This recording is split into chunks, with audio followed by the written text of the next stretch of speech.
كريسمس و چاوەڕوانەکان لە مووسڵ.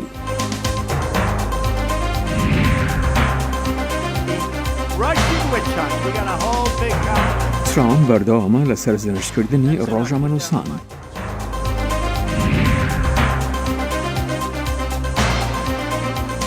هاوسۆزی هاوڵاتیان لەگەڵ لانەوازەکان لە ئەمریکا.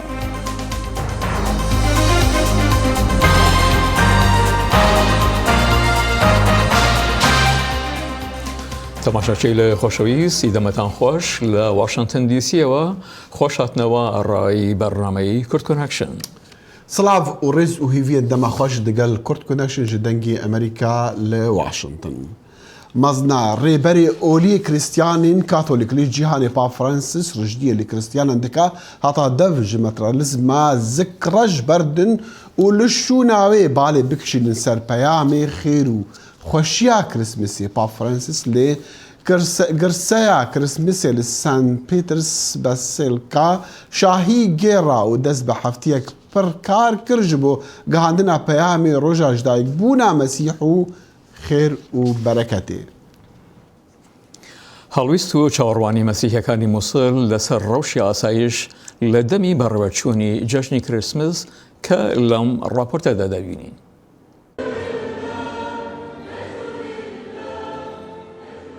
به هلکفتا هاتنا ججناج دایگبونا حضرت مسیح کریستیانین دشتا موصل ریو رسم ججن دیگرن لتوایا کنیسان ده اوان ریو رسما دا لاوا دکن جبو آشتی و آرامی لولاتی هبیتن و خلق دیر بن جهر آریشکی هر به هاتنا اوه هلکفته مسیحیین دشتا موصل دخازن مافی وان بهتا مسوگر کرن و قربویا وان بهتا کرن هر وصا بهنا پاراستن جهر هیرشکا نجاوره کری.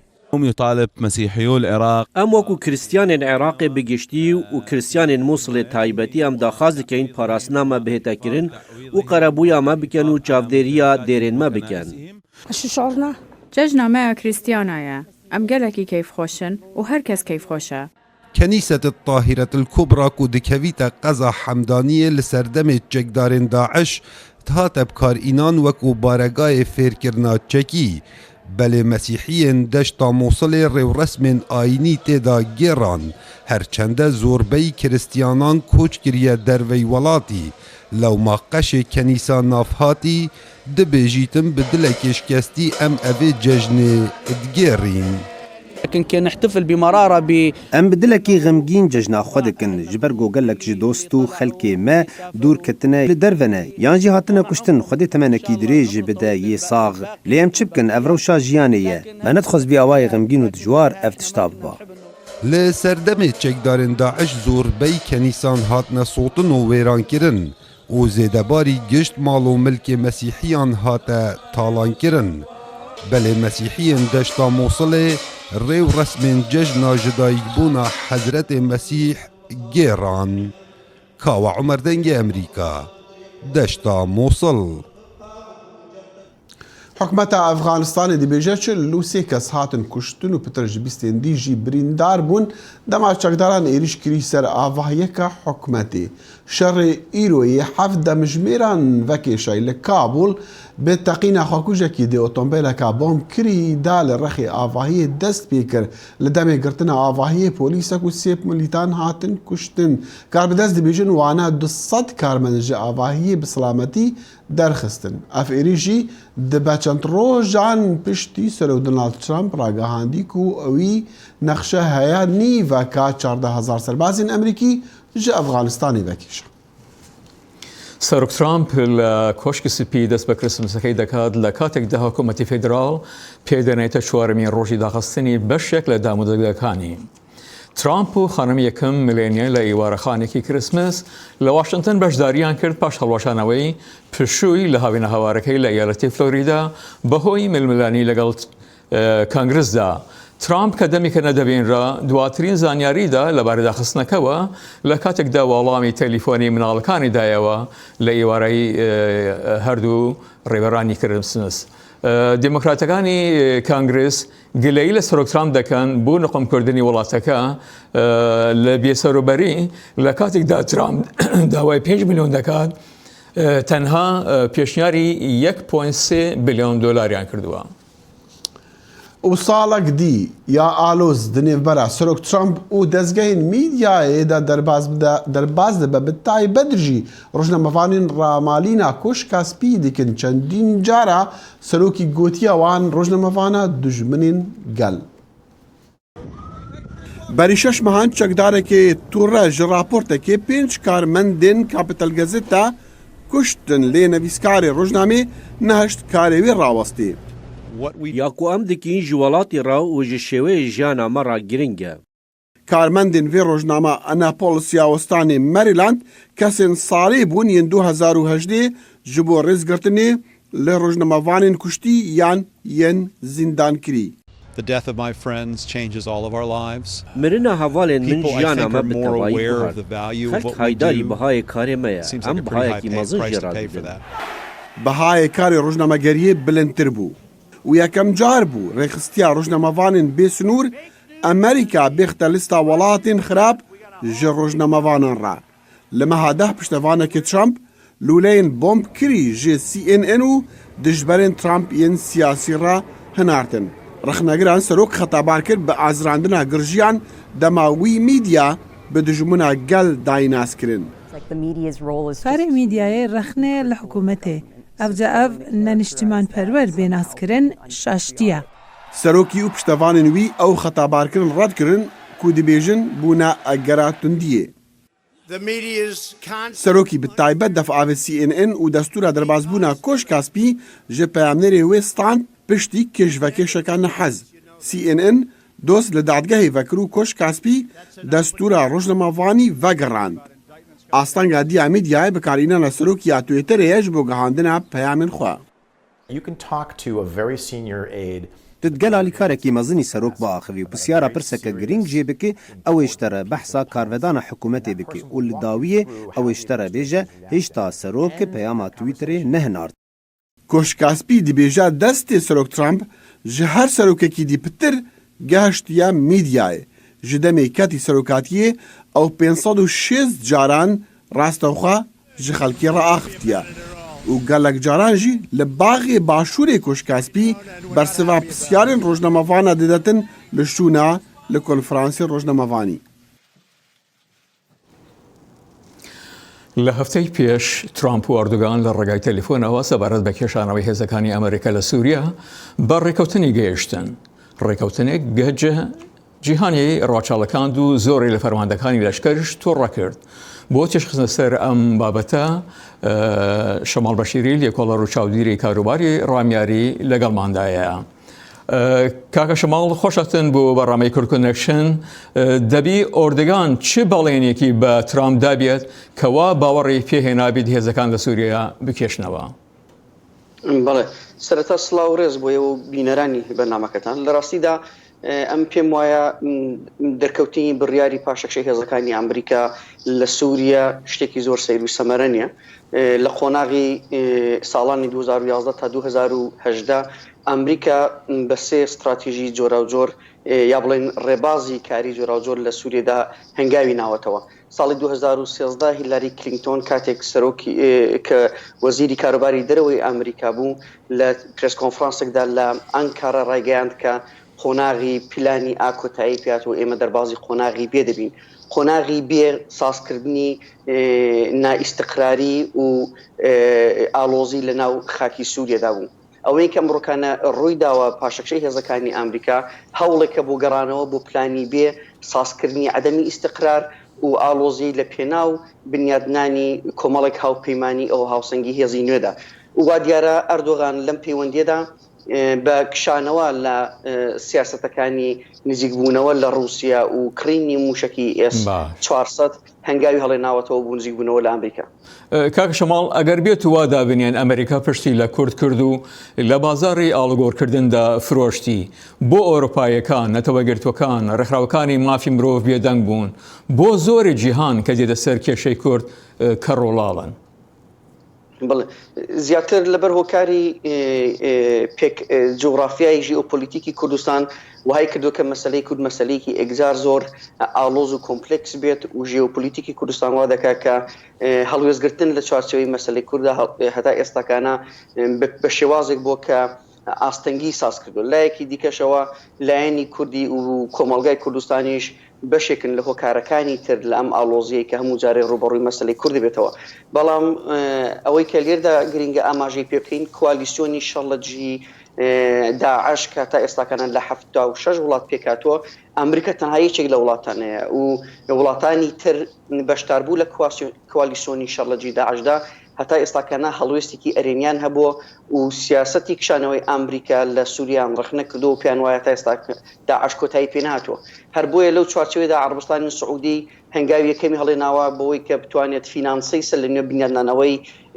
سووریا بگرێتە ئەستۆی خۆ فەرەنسا بڕیاری پشتگیری لە هەرێمە کوردیەکانی ڕاگەیاندووە ئاڵمان لەسەرڕاوە پرسی کشانەوەی هێزەکانی ئەمریکا لە سووریای خستۆتە ڕۆژەوە و داوای لە نەتەوەی پرتوکان کرد کە ڕۆڵێکی چالاکتر بژێڕێت لە ڕۆژ یەکشەممە سەرک وەزیری ئیسرائیل نێتنیاهو هێرشی بردە سەر ئۆردگان و هەروەها بەوە ناوی دەبات کە گوایە تورکیا لە دەرەوە و لە ناوە کوورد دەکوژێتەوە لە بەرامبەردا باس لە کوشتنی فەڵەستینەکانی کرد ئەم قسانە چه ئەوەی نێتنیاهو بۆ کورد و یاخود ئۆردوگان بۆ فەڵەستینەکان بە هاوقەرسایی هەیە؟ بەداخەوە نا لەبەرەوەی کە تا ئێستاکانە دەوڵەتێکەکانی ئیسرائیل مەسەلەی کوردیان لە چوارچێوەی کۆنتڕۆلکردن یامە تهدیدکردنی ناسیۆنالیزمی تورک و ناسیۆنالیزمی عەرەب بەکارهێناوە لە بەرامبەر ئەمەشدا بەردەوام دەوڵەتی تورکیا هەوڵی داوە بە بەکارهێنانی ناسیۆنالیزمی عەرەبی و ئیسلامی هەوڵی ئەوەی داوە کە تهدید لەسەر ناسیۆنالیزمی یەهودی بکە ئەمە هەتا ئێستاکانەوەی کە ئێمە دەیبینین بەرخوردێکی زۆر ئەبزاریە لە مەسەلەی کورد لە ناوخۆی تورکیەدا ئەگەر وابە کە مەسەلەی کورد مەسەلەی بەشێک با لە استراتیژی ئەمنیەتی میلی ئیسرائیل ئەوە دەمێک بوو ئیسرائیل دەیتوانی ڕۆڵێکی گرنگ و کارا ببینێ لە مەسەلەی حەلی چارەسەرەی پرسی کورد لە ڕێگای ئاشتیانە و سیاسی لە ناو تورکیا و ڕۆژهەڵاتی ناوەڕاست کاکە شەماڵ چۆن دەڕوان ئەوەی لە کاتێکدا ئیسرائیل هەر نزیکترین کەسی ئەمریکایە بەڵام کە بریارێکی لەو شێوە دەرچوو ئیسرائیل بێدەنگ بوو ئیسرائیل بێدەنگ نییە هەتا ئێستاکانە چەندین لێدوان لەو چوارچێوە دراوە و ئیسرائیل بەرەو هەڵبژاردنێکی پێشوەختیش ئێستاکانە دەچێت بەڵام ئەوەی کە ئێمە دەبێت لە بەرچاوی بگرینەوەی کاتەکەم سەرشی بەداخەوە شەماڵ بەشێری لێکۆڵەر و چاودێری کاروبای ڕامیاری زۆر زۆر سوپاس بۆی ساڵا 2010 ساڵا گواردترین سیاسی بوو لە ئەمریکا دە هەڵبژاردنین دەمێ نیوێدا پارتیا دموکرات کۆنترۆلا جڤاتە نوێنەران یا کۆنگرسێ ڤاگەڕان ژێر دەستێخوا vê guherînê dê karîgerî hebe li ser 2 salên bên yên serokatiya Donald Trump. سپاس بۆ ئێوە سبەینی لە ئەمریکادا ڕۆژێکی نوێ دەبێت. ڕێبەری دموکرات نانسی پیلۆسی خۆشحاڵی بۆ ئاکامەکانی هەڵبژاردننی نیوەی خۆلی سەرۆکایەتی دەربڕی کەوای کرد دموکراتەکان لە ئەنجومەنی نوێنەراندا دیسان دەستی باڵیان هەبێت. دموکراتەکان توانیان سەرکەوتنی خۆیان لە بەرامبەر بە سەرۆک ترامپ بخەنەگەڕ لەبەرەوەی دەنگدرانی خانم و لایەنگرانی گۆڕانی کۆمەڵایەتی پشتیوانیان لە کاندیداکانی وەک ئایانا پرسلی کرد. ئێمە پشتڕاستمان کردەوە کە بۆی هەیە ئەوە وەک ڕەشترین کات لە مێژوەکەماندا بێت بەڵام ناهێڵین وای لێبێت و بە جێگای ئەوە ئێمە نەک لە ڕێگای ترسمان بەڵکو لە ڕێگای هیواکارمان پێناسە دەکرێن. سەرۆک ترامپ ئێستا ڕوبەڕووی داهاتووی ژمارەیەک پلانی یاسایی و چەندین لێکۆڵینەوەی ڕاگیراون کە دموکراتەکانی ئەنجومەنی نوێنەران دەستیان پێکردووە بەڵام سەرۆک ترامپ هەروە بەرهەڵستی دەکات. ئەوان هیچیان پێ نییە سفر دەزانی بۆ چونکە هیچ شتێک لە گۆڕ ڕێدا نیە ئەوان دەتوانن یاری بەو گەمەی بکەن بەڵام ئێمە باشتری لێ دەزانین. ترامپ و ڕێبەرانی دموکرات هەر پێشتر ناکۆچیان سەبارەت بە بودجە بۆ دیواری سنووری هەیە و ئەو توێژێنەرە دەڵێت ئەوەش نیشان دەدات کە دەمەتەقەی دوو پارتان بەڕێوەیە. دیموکراتەکان بێگومان لە زۆرینەی خۆیان کەڵک وەرەگرن بۆ ئەوەی هەندێک جیاوازی لەگەڵ داناڵد ترامپ زەق بکەنەوە و لێکۆڵینەوە لە بەڕێوەبرایەتەکەی بکەن و پاشان ئەو ساڵ بەرەو هەڵبژاردننی سەرۆکایەتی 2020 دەچین کەوا بێت ئەوە ساڵێکی گواستنەوەیە. لەبەرەوەی کۆمارەکان کۆنتترۆلیان بەسەر کۆنگرێزدانە ڕەنگە ترامپ لەگەڵ دموکراتەکان هەندێک سازانی هەبێت. لە دو ساڵی ڕابردوودا تا ئێستا نەمان بینیوە ترامپ بەڕاستی توانای کارکردنی لەگەڵ دیموکراتەکان هەبێت کە لەگەڵیان ڕێک بکەوێت بۆیە ئەو پاش کەوتووە و بزانن داخۆ ئەم جارە ئەوە دەکرێت یاننا. بەڵام سەرۆک دەبێت ڕوبەڕووی لێکۆڵینەوەی سەبارەت بە ڕوسیاش بێت کە چەند مانگی دابێت ئەنجامەکەی دیاری بکات. ئەوە ساڵێکە قەیرانی بۆ سەرۆک ترامپ تێدایە.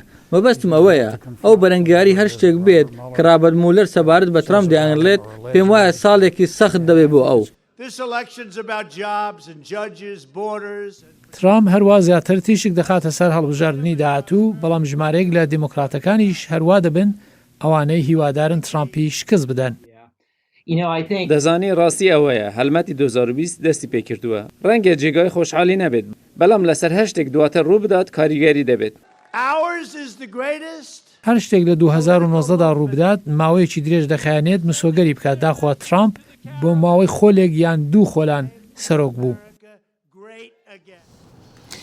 ژمارەی لانەوازان و بێماڵ و شوێن لە ئەمریکا تا دیێت لە چونەسەرەوەدایە سەرڕای ئەوەی کەسانێکی زۆر هەیە لە کۆمەلگا کە یارمەتیان دەدەن و لە هەوڵی کەمکردنەوەی کۆمەلگاکان ڕێکخراوەیەک کە نەحکومیە لە شاری هارسنبرگ لە ئیالەتی ڤەرجینیا وەکو ماڵی دوومی ئەو لانەوازانەیە.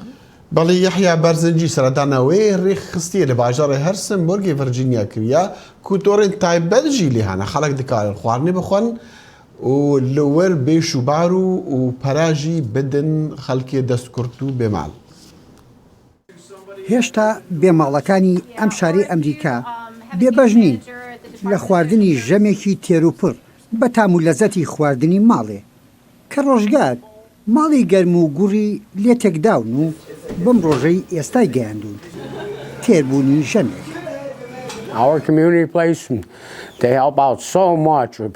ئەم ڕێکخراوە زۆر باشە بۆمان یارمەتی زۆری خەڵک دەدات وەگەوەی ئەمڕۆ لێرە سەرخەوێکم شکاند و نانێکی باشیشم خوارد بەڵام ئێرەش بەردەوام کراوە نییە.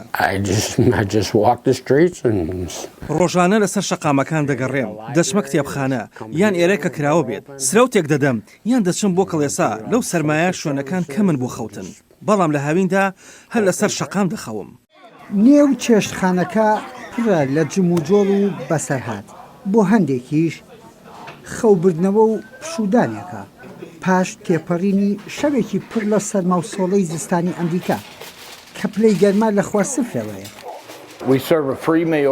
ئێمە بە خۆڕایی خواردنیان دەدەینە هەست بە خۆشیێکی زۆرەکەم کە لە خزمەتی ئەواندام منیش وەگەوان لە ڕابردوو بێجێ و ڕێبووم ئەم ڕێکخراوە ژیانی گۆڕیم دوای 4 ساڵ کارکردنی خۆبەخشانە ئەم کارەیان پێدام. لە ئەمریکا چەندە ژیان پێشکەوتوو پڕ ئاڵوواڵایە بەڵام تا دێ بێماڵ و حاڵیش هۆملێس زۆرترە بن. لەو باوەڕدام لە ئەمریکا سیستمەکەی ئاوایە گرنگی بە هەندێک بوار دەدات و هەندێکیش ناوێ لای لێ بکاتەوە بە نمونە بیمەی تەندروستی بۆ هەموو خەڵک مسۆگەر نەکراوە ئەگەر خێزانێک قەیرانی تەندروستیان هەبێت هەرچێکیان هەیە لەو گرفتە خەرجی دەکەن پارەیان نابێ کرێخانوەکان بدەن و دەبنە بێماڵ و حاڵ یان بێکار بێت هەمان چارەنووسی دەبێت بۆ یارمەتیدانی ئەو کەسانە ڕێکخراوی ناحکومی هەن کە لە چاو ڕێژەی زۆری هۆملەسەکان زەحمەتە دەرەقەتی خزمەتی ئەوانە بێت. لە ئەمریکا باری ئابووری بۆ زۆرێک دژوارە لەگەڵ ئەوەشدا کۆمەلگایەکی پڕ لە بەخشندەیی لێرەیە هەفتەی جارێک خەڵکی ئاسایی لەم شارە لەگەڵ هۆملێسەکان خواردن دەخۆن و بڕێک پارە دەدەن بۆ پشتگیری ئەم ڕێکخراوە. خەڵکێک زۆر بەپەرۆشن بۆ ئاوردانەوە لە خەڵکی دیکە دانهەوێ شتێ بکەن و زەخت بخەنە سەر ئەو هەموو نایەکسانیەی لە جیهاندا لە گۆڕدایە کاری ئەم ڕێکخراوەش لەو سۆنگەیەوە سەرچاوی گرتووە. لەو کاتەوەی لەبارەی ئەو شوێنە و بیستومانە هەفتانە دێین ژەمێک لێرە دەخۆین هەست بە کەشێکی خێزانی دەکەین ئەو پارەی دەیبەخشی دەزانی کە بۆ کارێکی چاکە خەرج دەکرێت. ڕۆژانە بە کۆمەکی خەڵک زیاتر لە 50 کەس ژەمێک خواردنی خۆڕایی لە ڕێکخراوی ئەوەر کۆمنیتی پلیس دەخۆن هەرچەندە پێ ناچێت کۆتایی بە خەمی سگوشینی دەرەوەی ژیانی بێماڵەکان بهێنێت. هەندێک جار خەڵک نازانێت کەی ژەمێکی تری دەست دەکەوێت لەبەر ئەوە کاتی نانی نیوەڕۆ زۆر دەخۆن و چەند جاری تر دووبارە نۆرە دەگرنەوە چونکە دڵنیا نین نانی ئێواران دەبێت یان نا. ئەوەی لە ڕێکخراوی ئەوە کۆمێنیتی پلیس لە هەرسنبرگ دەگوزارێت بە بەراورد لە چاوژیانی ئەو توێژە لە شارە گەورەکانی ئەمریکا پێدەچێت بۆ هۆملێسەکان ئێرە بەهەشتەکە بێت. یحیا بەرزنجی دەنگی ئەمریکا، شاری هەرسنبرگ، خواری و ڤێرجینیا. ji ber rewşa nearam ya siyasî û rewşa nearam ya ewlehiyê li bajarê Kifrî jî weka çendîn deverê şûnewar rastî wêranî û cinavçonê dibin. Dilşad Enwer ev raport gihandiye. قەزای کفری ئەو شارەی کە لە ڕووی مێژوویەوە یەکێکە لە دێرینترین شارەکانی عێراق و کوردستان دەیان شوێنەواری مێژوویی تێدایە. شوێنەوارەکانی بوونەتە ناسنامەی شارەکە و شاهێدی بۆ دێرینەتی شارەکە دەدەن، بەڵام سەرجەمیان لە بەردەم داڕوخان و لە ناوچووندان. کۆشکە کۆشکی مەجید پاشای بابانە لەلایەن مەجید پاشای بابانەوە دروستکراوە لە سەرەتا و ناوڕاستی سەدەی 19ەم، بەڵام بەداخەوە ئەم کۆشکە بەرەو خاپربوون ڕۆیشتووە تا ئێستا لەلایەن حکوومەتی هەرێمی کوردستانەوە هیچ بایەخێکی پێ نەدراوە ئەگەر وا بڕوا شوێنەوار بەڕاستی لە شاری کفریا بەرەو لە ناوچوو نەچێ. قەزای کفری هێندە شوێنەواری تێدایە، تەنانەت گەر بە کوچە و کۆڵانەکانیشیدا گوزەر بکەیت دەبێت بەژێر قەیسەری و شوێنەواری دێریندا بڕۆیت. تەنانەت بەشێک لەو خانوانەشی کە دانیشتوانەکەی تێیدا دەژین خانووی کۆن و شوێنەوارین، هەروەک گۆڕستانەکانیشی شاهیدی بۆ دێرینی ئەم قەزایە دەدات، بەڵام دێرینی شارەکە نەبووەتە خەیروبەیر بۆ ئەمڕۆی دانیشتوانەکەی. کفری لە مێژووە بە شاری وەزیران بێگومان بەناوبانگە شارێکە لەگەڵ بەرەبیانی مێژووە چاوی هێناوە، بەڵام بەداخەوە مێژووە نەبووتە هۆی ئەوەی کە ئێستایەکی جوانی هەبێ. لە پشتی منەوە ئەوە تا ئەو شوێنەوارانەی کە شانازی مێژۆکە و شانازی ئێستا و داهاتووشی شارەکەیە ئاوای لێ هاتووە، بەتەمای ئەوە نین سبەینێ ئەم پاشماوانەش بمێنێتەوە. دانیشتوانی کفری خەریکە دەبنە شاید حاڵی ڕوخانی شوێنەوارە گرنگەکانی شارەکەیان و ڕۆژانە بە بەرچاویانەوە شوێنەوار و ناسنامەی شارەکەیان لە ناو دەچێت.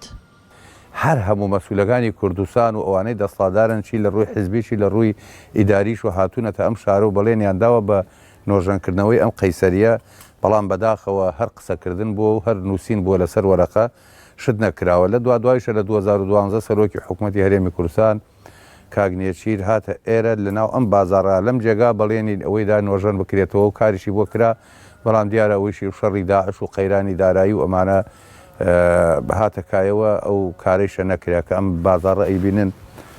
تەنانەت جێدەستی ڕۆشنبیرانی ئەم شارە بە ئەدەبی کوردیشەوە دیارە، بە تایبەت گروپی کفری کە لە لەتیف هەڵمەت و هاوڕێکانی پێکاتوە و بەسەر مەشقی نوێکردنەوەی شێعری کوردی دادەنرێن. شاری کفری دەوڵەمەند بە شوێنەوار لە ڕابردوودا بە شاری وەزیران ناسرااو بووە، بەو پێی ژمارەیەک لە وەزیرەکانی حکوومەتی عێراق نیشتەجێی ئەم شارە بوون، بەڵام لە ئێستادا بەهۆی نەبوونی خزمەتگوزاریەوە نەک وەزیری تێدا نەماوە، بەڵکو خەریکە دانیشتوانە ڕەسەنەکەشی ئەم شارە چۆڵ دەکەن. دڵشاد ئەنوەر، دەنگی ئەمریکا، کفری. لە سلێمانی بە پێچەوانەی ساڵی پار خەڵک بە خۆشیەوە پێشوازی لە کرسمس و ساڵی نوێ دەکەن و زۆربەی خیابانەکان و فرژگاکان دەبینێت کە پڕن لە داری سنۆبەر و بابەنوەیل و خۆیان ئامادە دەکەن بۆ جەشنگرتن. هاوکار گەنجێکی فرۆشیارە لە شاری سلێمانی. ئەو جلوبەرگە سوورەکەی سانتاکلۆزی لەبەر کردووە و بەم شێوەیە پێشوازی لە کڕیارانی دەکات بە بۆنەی نزیکبوونەوە لە جەژنی سەری ساڵ.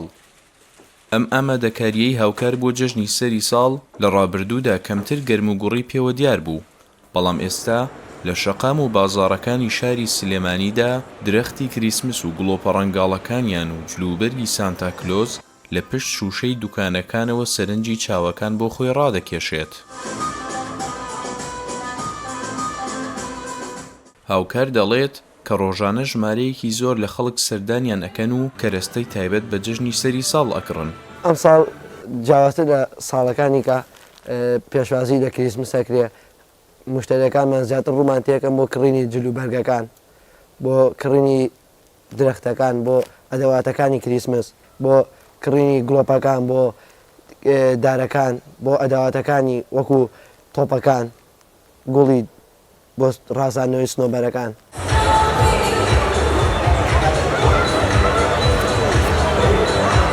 هاوڵاتیان پیان وایە بەراورد بە ساڵانی ڕابردوو لە شاری سلێمانیدا گەرموگوڕیەکی زیاتر بە یادکردنەوەی جەژنی سەری ساڵەوە هەیە لە کاتێکدا لە ڕابردوودا وا نەبووە. ساڵ بە ساڵ فەرق زیاتر دەکات بەرەو گەرمگوڕی زیاتر ئەڕوات ئەویش بۆی چاولێکەری لە وڵاتانیکەوە هەستەکەم وردەوەدا کریسمس لە وڵاتی خۆمانە زیاتر بەرەو پێشەوە چێت و خەڵک زیاتر ڕووی تێکات و زیاتر یاد دێکاتەوە.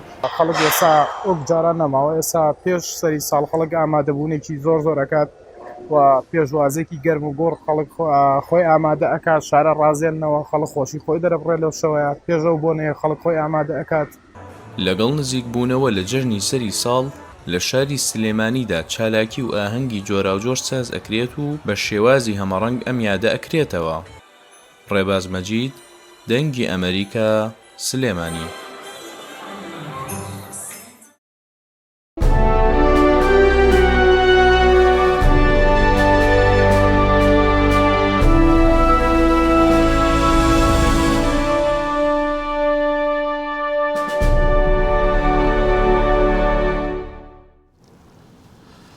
دەخێل ئەلبەتە پێشوازیکردنی لە کرسمس و سەری ساڵ بەو شێوە جاران نەبوو چ لە کوردستان و یاخۆد لە عێراق، بەڵام بەهاتنی سوپای ئەمریکا و ڕۆشتنی سەدام حوسێن دیارە بارەکە شێوەیەکتر بە خۆیەوە گرتووە. هەلبەتە تەڤای خەڵکی بینی جانی شاهی سەری ساڵی دیکن ئەنە زۆربای خەڵکیان نەک بەلکی تەڤا خەڵکی لێ مەسەلا کرسمسی دەشتا مووسڵ شتێک گرنگ بووە بۆ تایبەت بۆ مەسیحیا و خەڵکی دەڤەریژی ئەمە ئاگادار بوون وەختی کرسمس هات جەژنی تایبەت دەهات نەکردن و تۆدی کەنیسەیەن وان لە هەموو باژارڕکردوان لە دەشتا مووسڵی و دەڤەرە شێخان و ئەلقوش واندران مەسیحی گەلک دەهانەیەک و ینی گەلک گرنگیەک مازن پێدەن حتا لە باژارنوەکی دهۆکی و باژارن دیرۆکی سلێمانی و هەولێرژی کریسیان گەلک لە زەحەفا بوون شاهیدی کردن. ئەلبەتە دەخی جەژن چه جەژنەکانی ئاینەکانی تر وایە خۆ جەژنی کرسمس سەری ساڵ زۆربەی مناڵان پێخۆشن چونکە لەو کاتە دیاری دەکردن ئەڵبەتە لە ڕێی بازرگانیش و بازارەکان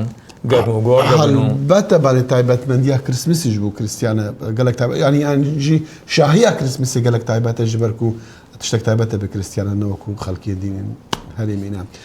بەvê helkeftiye em pîrozbahiya Krismîsê û salan û li te vaya temaşevanên Kurd connection dikin heta roja heynî her şad û bextewer bûn Xuda hafîz.